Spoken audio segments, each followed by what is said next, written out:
So pretty often I get asked, about combustion analysis, how important it is, what combustion analyzer I use. I actually do have a couple that I use on a regular basis. Recently, I was fortunate enough to get my hands on a Seitron America's Novo.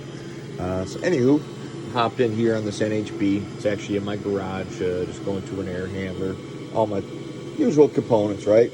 Grundfos circulator, spirotherm air eliminator with the magnet, the VDR series there, Grundfos UPSE, and always a Zilmit flat.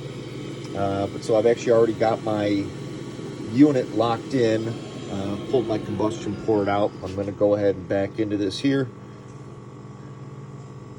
So we're going to go ahead and actually stage the unit.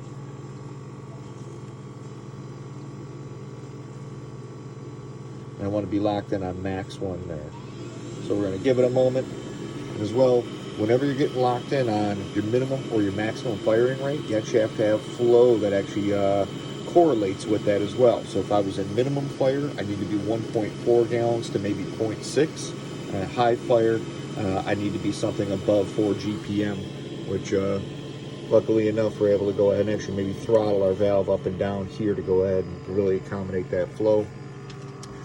But so here, this Novo actually gives you quite a bit of wonderful information here.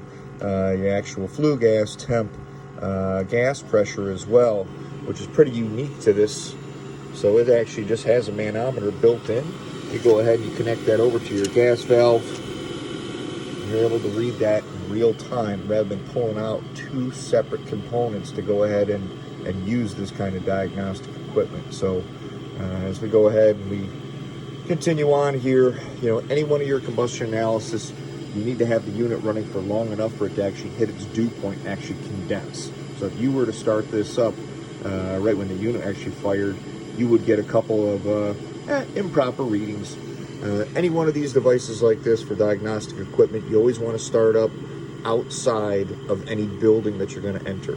Reason being is that you're going to get that true that O2 value, like 20.9% is what actual atmosphere oxygen value is. So if you don't know, now you know. Silva knows. Combustion.